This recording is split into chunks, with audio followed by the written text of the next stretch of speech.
All right, let's get started. So first, a pleura is a type of serous membrane, and we have two different types of pleura whenever we're talking about the chest cavity. We have the visceral pleura, which lines the lungs, and we also have the parietal pleura. And so the parietal pleura is actually made up of four parts: the costal, mediastinal, diaphragmatic, and cervical, also known as the cupola. So here we can appreciate the right lung, and this orange color represents the membrane which lines the lungs. So this is going to be our visceral pleura. And here we can visualize the parietal pleura, which is lining these other structures. So the cervical pleura is also known as the cupola, and this is going to be near structures of the cervical spine. We also have the mediastinal pleura here in purple, which is going to line structures of the mediastinum. The diaphragmatic pleura, which lines the diaphragm, as well as the costal pleura, which is going to be lining the ribs.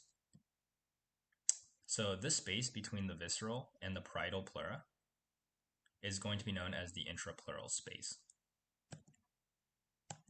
There are also things called pleural recesses, and there are two that we should know about.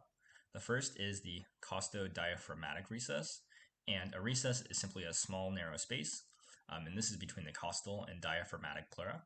And then there's also the costomediastinal recess, which is going to be a small narrow space between the costal and the mediastinal pleura, parietal pleura. Next, let's talk about the endothoracic fascia. So here we have a cross section, and so this is the skin, so this is going to be superficial, and then here we have the lung, so this is going to be deep. And we can appreciate several structures between the skin and the lungs. And so if we remember, the parietal pleura is going to line structures that are surrounding the lungs but not actually attaching to the lungs. And that is going to be represented by this red line right here. And we can appreciate the internal intercostal muscle being more superficial than the parietal pleura and the endothoracic fascia. So the function of the endothoracic fascia is going to be to separate the internal intercostal muscle from the parietal pleura. And we can also appreciate the external intercostal muscle, the neurovascular bundles, so that's going to be our intercostal vein, artery, and nerve, as well as ribs and subcutaneous fat just deep to the skin. Now that we've talked about structures that are lining the lungs, let's talk about the actual lung parenchyma itself.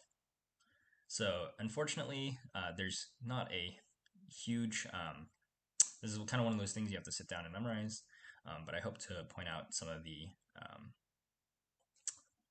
important things.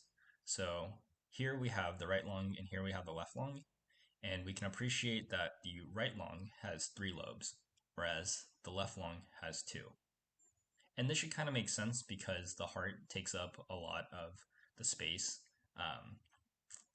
that would be occupied by the left lung, but can't because the heart's in the way. And so we also have this cardiac notch, which creates room for the heart. We can also appreciate the apex is the most superior part of the lung, as well as these fissures. So the horizontal fissure is going to also be known as the minor fissure, and that is going to separate the superior lobe from both the middle and the inferior lobe. And both lobes of the lung have the oblique fissure, which is also known as the major fissure. The base is the most inferior part of the lung. And just remember, the left lung has no middle lobe or horizontal fissure, but it does have this structure called the lingula, which kind of looks like a tongue. Next, we can appreciate the hyla. And so the hyla is this little indentation where we have the neurovasculature. So this is what we can appreciate from an X-ray. We can see structures of the hyla, and there are a lot of structures inside of the hyla. and you kind of just have to sit down and look at it. But something that might help you in lab is that the pulmonary artery. So if you remember the mnemonic RALS, the right pulmonary artery is anterior, so RA for right anterior to the bronchi, whereas the left is superior. So the left pulmonary artery is superior, so left superior. So that's something that helped me whenever I was trying to orient myself to structures of the hyla. So after the trachea bifurcates, so this is the trachea, air can either move into the right main stem or the left main stem bronchi. So let's say that air moves into the right main stem bronchi. It can move into 3 secondary or lobar bronchi, and that should make sense because there are 3 lobes of the right lung. It can also, from the lobar or secondary bronchi, air can move into tertiary or segmental bronchi, where it will eventually reach a terminal bronchiole and then the alveoli. From the left main stem bronchi, air can move into 2 secondary or lobar bronchi. Then it can move into tertiary or segmental bronchi, and then terminal bronchi, and then alveoli. So we can appreciate that the right bronchopulmonary segment is larger than the left because there are 3 lobar bronchi instead of 2.